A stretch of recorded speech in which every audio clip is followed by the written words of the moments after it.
नमस्कार दोस्तों, स्वागत है आप सभी का संस्कार की ऑनलाइन क्लासेज में। मैं पवन स्वामी आपका हार्दिक स्वागत करता हूं। पिछले वीडियो में हमने मनोविज्ञान से संबंधित कुछ महत्वपूर्ण क्वेश्चनों की बात की थी और उन क्वेश्चंस के मैंने आंसर भी आपको बताए हैं। अच्छे से आपको वो सभी आंसर और क्वेश्चन समझ में आ गए होंगे। अगर कोई क्वेश्चन नहीं भी समझ में आता है, किसी भी क्वेश्चन के को लेकर अगर आपको अगर डाउट लगता है तो निश्चित रूप से आप यूट्यूब चैनल के ऊपर कमेंट कर सकते हैं। मेरे लीजिए व्हाट्सएप नंबर पे भी आप उसको भेज सकते हैं। आज का हमारा नया जो टॉपिक है, हमारा टॉपिक है अभिप्रेरणा, मोटिवेशन। देखिए, अभिप्रेरणा क्या होती है, मोटिवेशन क्या होता है। अक्सर एक शब्द प्रयोग किया जाता है, पुनर्बलन। एक शब्द हम प्रयोग करते हैं पुनर्बलन और एक शब्द प्रयोग करते हैं हम अभिप्रेरणा। और जब भी क्वेश्चन आते हैं, पुनर्बलन और अभिप्रेरणा दोनों जो है आपस में मिक्स हो जाते हैं, आपस में मिल जाते हैं। और ये अलग करना कठिन हो जाता है कि पुनर्बलन क्या है या फिर अभिप्रेरणा क्या है। दोनों में काफी अंतर हमें लगाया जाता है, लेकिन पुनर्बलन और अभिप्रेरणा वास्तव में दोनों बिल्कुल एक दूसरे से भिन्न है। देखिए, अभिप्रेरणा क्या होती है। हाँ, तो देखिए, पुनर्बलन एक शब्द हम बात करते हैं पुनर्बलन और दूसरा शब्द है अभिप्रेरणा। दोनों में काफी अंतर है, लेकिन जब क्वेश्चन आता है तो दोनों जो शब्द हैं आपस में मिक्स हो जाते हैं। दोनों का प्रश्न जो है बिल्कुल एक जैसा दिखाई देता है। तो सबसे पहले जरूरी है कि पुनर्बलन और अभिप्रेरणा में अंतर क्या है। देखिए, अभिप्रेरणा क्या है और पुनर्बलन क्या है। देखिए, किसी भी कार्य को प्रारंभ करने से पहले जो दिया जाता है, पुरस्कार स्वरूप दे सकते हैं या फिर किसी चीज को देने का वादा करते हैं, वो सारा क्या है, मोटिवेशन है, वो अभिप्रेरणा है। और कार्य करने के बाद में जो पुरस्कार स्वरूप प्राप्त होता है वो क्या होता है, पुनर्बलन होता है। जैसे एक विद्यार्थी जो है उसको ये कहा जाता है कि अगर आप परीक्षा में 90% नंबर लेके आते हो, किसी भी परीक्षा में अगर आप 90% नंबर लेके आते हो तो आपको एक साइकिल गिफ्ट दी जाएगी। ये तो क्या हो गया, मोटिवेशन हो गया। अब ये विद्यार्थी जो होगा 90% लाने के लिए, साइकिल प्राप्त करने के लिए, देखिए अभिप्रेरणा क्या है, साइकिल, और साइकिल के लिए 90% अंक लाने की कोशिश करता है। तो ये तो क्या हो गया, अभिप्रेरणा। और एक विद्यार्थी को नंबर लाने के बाद में, 90% नंबर लाने के बाद में अगर साइकिल दी जाती है तो वो क्या हो जाता है, पुरस्कार स्वरूप दिया जाता है, वो क्या हो जाता है, पुनर्बलन हो जाता है। तो देखिए, हम बात कर रहे हैं आज मोटिवेशन की, और मोटिवेशन के लिए सबसे पहले हम बात करते हैं कि मोटिवेशन जो है वो लैटिन भाषा के मोटिव, कौन सी भाषा के, लैटिन। मोटिवेशन जो शब्द है वो लैटिन भाषा के मोटिव शब्द से बना है। लैटिन भाषा की शब्द से बना है, मोटिव शब्द से बना। देखिए, ऐसे प्रश्न पहले परीक्षा में बहुत आते थे 2011 से पहले कि पर्सनालिटी कौन सी भाषा का शब्द है, कौन से शब्द से बना है। अभिप्रेरणा जो है, मोटिवेशन जो है, वो कौन सी भाषा का शब्द है या फिर लैटिन भाषा की किस शब्द से बना है। ये सारे क्वेश्चन पहले बहुत आते थे। आजकल ऐसे क्वेश्चन कम आ रहे हैं, ऐसे क्वेश्चन नहीं आ रहे, लेकिन फिर भी हम बात करते हैं कि लैटिन भाषा के मोटिव शब्द से बना है, जिसका अर्थ होता है टू मूव। जिसका अर्थ क्या होता है, टू मूव या फिर गति करना, टू मूव या गति करना। अर्थात एक विद्यार्थी को, एक व्यक्ति को अगर अभिप्रेरणा प्राप्त होती है, मोटिवेशन प्राप्त होता है, तो वो क्या करता है, गति करना प्रारंभ करता है, वो कार्य करना प्रारंभ करता है। यही क्या कहलाता है, मोटिवेशन कहलाता है। देखिए, मोटिवेशन का अर्थ आप अच्छे से समझ लीजिए। मोटिवेशन का प्रश्न परीक्षा में बहुत आता है।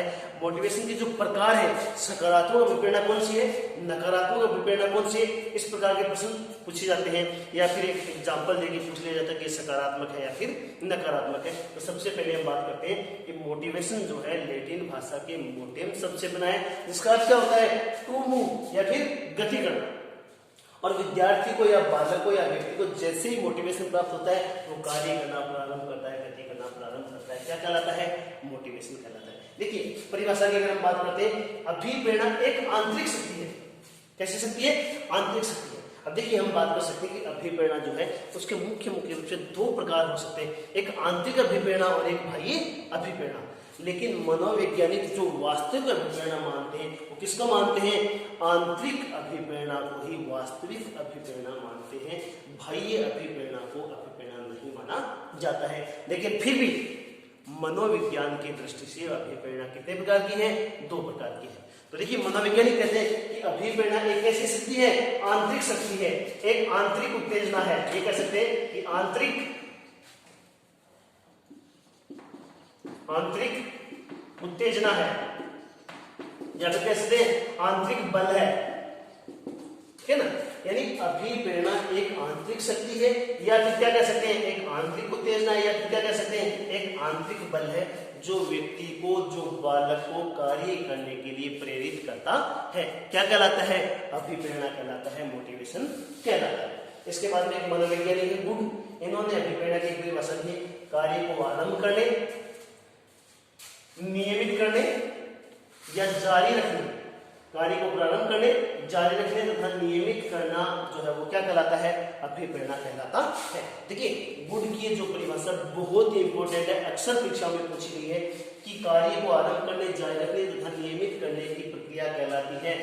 पुनर्बलन देंगे, अभिप्रेरणा देंगे, इसको हम दे देंगे तीसरा ऑप्शन, इसको दे दिया जाता है पुरस्कार दे देंगे, या एक ऑप्शन कोई और दे दिया जाता है। तो कार्य को आरंभ करने, जब भी व्यक्ति को अभिप्रेरणा प्राप्त होती है तो वो क्या करता है? कार्य प्रारंभ करता है। देखिए सीधी सीधी हमने बात की कि अभिप्रेरणा एक आंतरिक शक्ति है जो हमें कार्य करने के लिए प्रेरित करती है, अर्थात जब हमें मोटिवेशन प्राप्त होता है, अभिप्रेरणा प्राप्त होती है, तभी हम कार्य करना प्रारंभ करते हैं, अन्यथा कार्य करना प्रारंभ हम नहीं करते। देखिए हम आराम से घर पे बैठे हैं, हमें प्यास नहीं लगी है, जब तक हमें प्यास नहीं लगती है हम उठकर पानी पीने के लिए नहीं जाते हैं। लेकिन जब हमें ऐसा लगता है कि प्यास लगी है, आंतरिक अंदर से हमारी डिमांड होती है कि प्यास लगी है, हमारा गला सूखता है, हम खड़े होते हैं और पानी पीने के लिए जाते हैं। तो ये क्या हुआ? जैसे ही मोटिवेशन प्राप्त हुआ, कार्य करना क्या किया? प्रारंभ किया। इसके बाद में जारी रखना, लगातार मोटिवेशन प्राप्त होता रहता है, हम क्या करते रहते हैं? कार्य को जो है आगे बढ़ाते रहते हैं, और इसके बाद में वो हमारे व्यवहार में शामिल हो जाता है। ये क्या कहलाता है? मोटिवेशन कहलाता है। इसके बाद में एक मनोवैज्ञानिक आते हैं विलियम मैकडूगल। देखिए विलियम मैकडूगल को जो है मूल प्रवृत्ति के लिए जाना जाता है, ठीक है ना। विलियम मैकडूगल का जो मनोविज्ञान के अंदर योगदान है बहुत बड़ा योगदान है। विलियम मैकडूगल को जाना जाता है किसके लिए? मूल प्रवृत्तियों के लिए जाना जाता है। विलियम मैकडूगल ने 14 प्रकार की मूल प्रवृत्तियां बताई हैं, और प्रत्येक मूल प्रवृत्ति का एक संवेग होता है।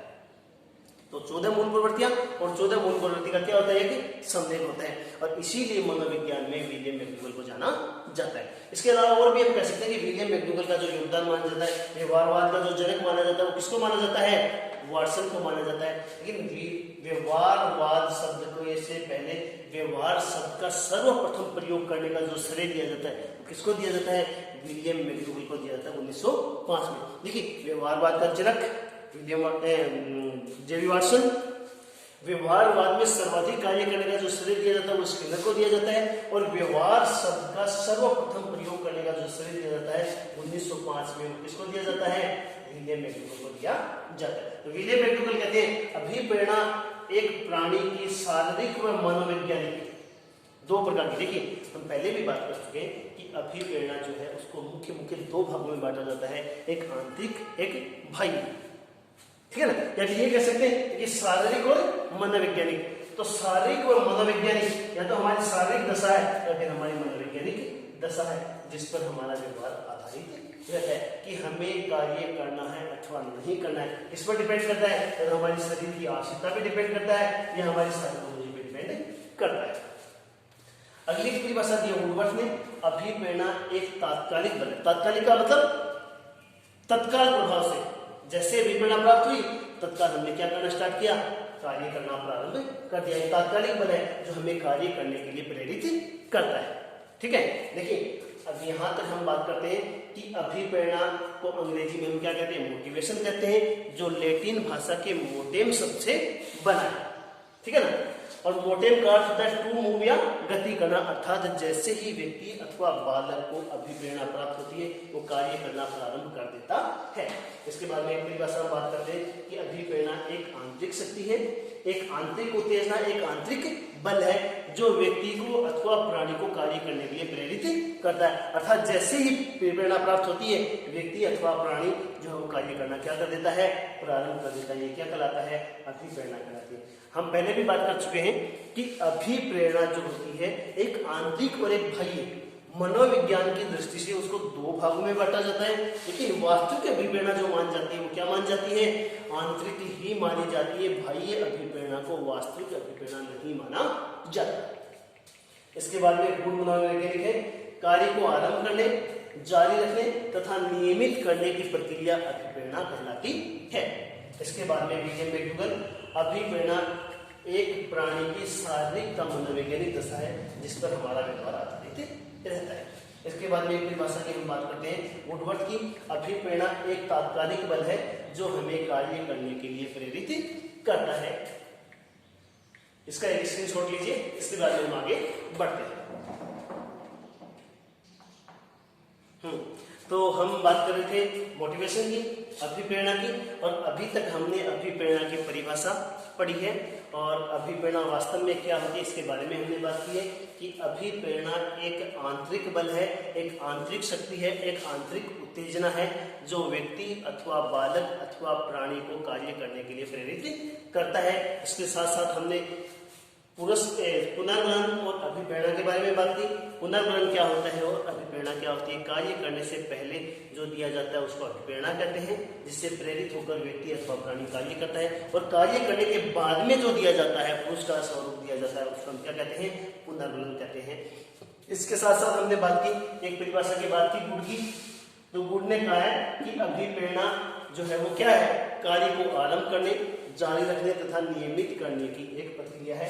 इसके बाद में विलियम मैकडूगल की परिभाषा की हमने बात की और इसके साथ साथ हमने बात की थी एक और परिभाषा वुडवर्थ की कि एक तात्कालिक बल है जिससे प्रभावित होकर प्राणी कार्य करना प्रारंभ करता है। इसके बाद में हम आगे बढ़ते हैं कि अभिप्रेरणा जो है वो कितने प्रकार की होती है। अभिप्रेरणा के बारे में हम बात कर सकें कि अभिप्रेरणा दो प्रकार की होती है, एक आंतरिक अभिप्रेरणा और एक बाह्य अभिप्रेरणा। तो देखिए हम सबसे पहले बात करते हैं आंतरिक अभिप्रेरणा। आंतरिक अभिप्रेरणा,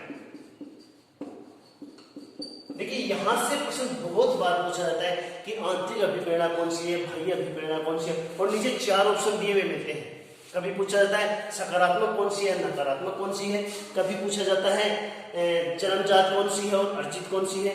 तो ये आंतरिक अभिप्रेरणा, इसको हम क्या कह सकते हैं? जन्मजात अभिप्रेरणा कह सकते हैं। इसको क्या कह सकते हैं? जन्मजात कह सकते हैं। क्या कह सकते हैं? इसको जन्मजात कह सकते हैं। इसको हम क्या कह सकते हैं? जैविक कह सकते हैं। इसको हम कह सकते हैं जैविक अभिप्रेरणा कह सकते हैं।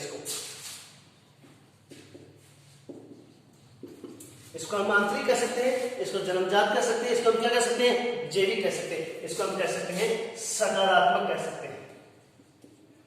इसको क्या कह सकते हैं? हम सकारात्मक कह सकते हैं। देखिए आंतरिक अभिप्रेरणा कह सकते हैं, दूसरा जन्मजात अभिप्रेरणा कह सकते हैं, इसके अलावा इसको हम प्राकृतिक अभिप्रेरणा कह सकते हैं, प्राकृतिक कह सकते हैं, इसको स्वाभाविक कह सकते हैं, ठीक है ना। आंतरिक बोल सकते हैं, जन्मजात बोल सकते हैं, जैविक अभिप्रेरणा बोल सकते हैं, सकारात्मक बोल सकते हैं, प्राकृतिक बोल सकते हैं, स्वाभाविक बोल सकते हैं, ठीक है ना।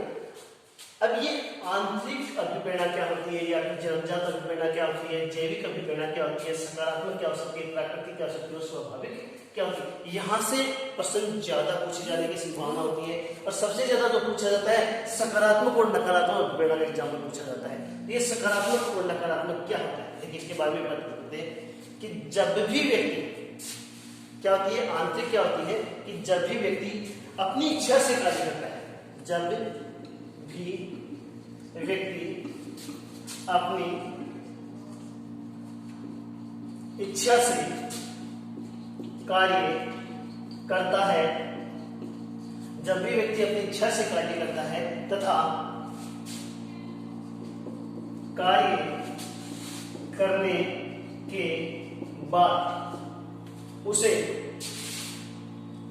के बाद उसे सुख या कह सकते हैं संतोष या कह सकते हैं आनंद, क्या कह सकते हैं? आनंद की प्राप्ति होती है, तो वह आंतरिक अभिप्रेरणा कहलाती है।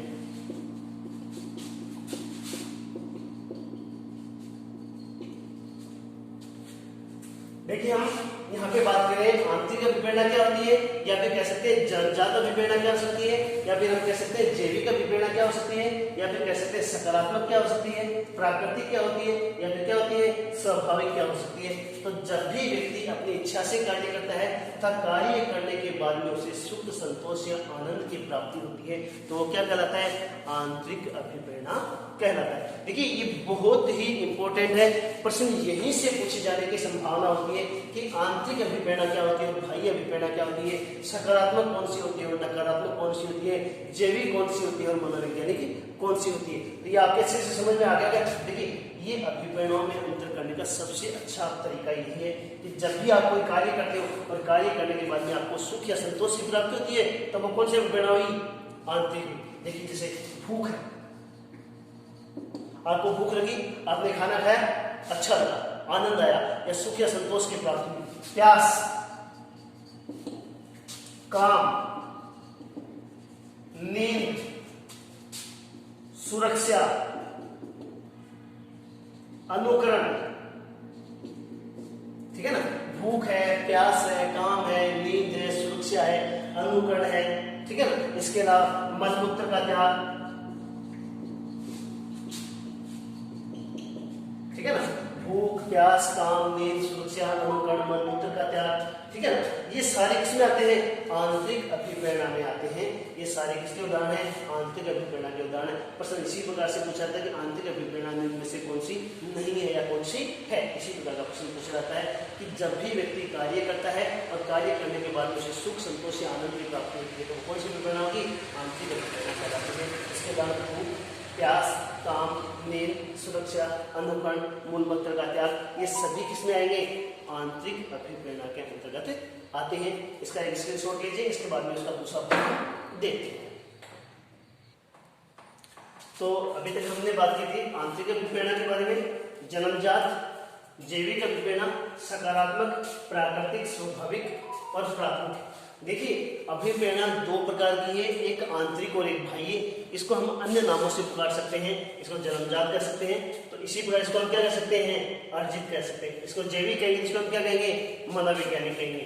इसको हम सकारात्मक कहेंगे, इसको हम क्या कहेंगे? नकारात्मक कह सकते हैं। इसको प्राकृतिक कहेंगे, इसको हम क्या कहेंगे? कर्तव्य कहेंगे। और इसको स्वाभाविक कहेंगे, इसको हम क्या कहेंगे? अस्वाभाविक कहेंगे। और इसको प्राथमिक कहेंगे, इसको हम क्या नाम दे सकते हैं? द्वितीयक अभिप्रेरणा। देखिए आंतरिक अभिप्रेरणा क्या होती है, अच्छे से आपके समझ में आ गया होगा। एक बार फिर से मैं आपको बता देता हूं कि आंतरिक अभिप्रेरणा का मतलब होता है कि जब भी व्यक्ति कार्य करता है और वो कार्य केवल अपनी इच्छा से करता है, न कि किसी भी प्रकार के बाह्य दबाव से वो कार्य करता है, और जब वो कार्य करता है तो कार्य करने के बाद में उसे सुख, संतोष या आनंद की प्राप्ति होती है, वो कहलाता है आंतरिक अभिप्रेरणा कहलाता है। उसको हम क्या कह सकते हैं? जन्मजात कह सकते हैं। जन्मजात का मतलब क्या हुआ? भूख, प्यास, काम, नींद, यानी वो चीजें जिसको बालक अपने साथ लेकर पैदा होता है, उसको हम क्या कह सकते हैं? जन्मजात कह सकते हैं। जैविक का मतलब क्या हुआ? शारीरिक आवश्यकता, व्यक्ति की अपनी शारीरिक आवश्यकता है। भूख, प्यास, काम, नींद, ये सारी उसकी कैसी है? शारीरिक आवश्यकता है। इसको हम क्या कह सकते हैं? जैविक अभिप्रेरणा कह सकते हैं। सकारात्मक का मतलब क्या हुआ? सकारात्मक का मतलब भी बाह्य अभिप्रेरणा को सकारात्मक कहा जाता है। प्रकृति द्वारा प्रदत्त क्या कहलाती है? सकारात्मक कहलाती है, प्राकृतिक कहलाती है। स्वाभाविक, जो हर एक प्राणी की स्वाभाविक आवश्यकता होती है, उसको स्वाभाविक कह सकते हैं। इसको हम क्या कह सकते हैं? प्राथमिक। आपने सुना होगा कि व्यक्ति की मूलभूत और प्राथमिक आवश्यकताएं क्या क्या हो सकती हैं? रोटी, कपड़ा और मकान, वही सारी चीजें हैं, वो प्राथमिक अभिप्रेरणा कहलाती है। इसके बाद में हम बात करते हैं बाह्य अभिप्रेरणा। बाह्य अभिप्रेरणा क्या है? अब देखिए इसको समझने के लिए, इसको प्रश्नों को हल करने के लिए बाह्य अभिप्रेरणा क्या होती है, इसके बारे में हम बात करते हैं कि जब भी व्यक्ति कोई कार्य बाह्य दबाव से करता है,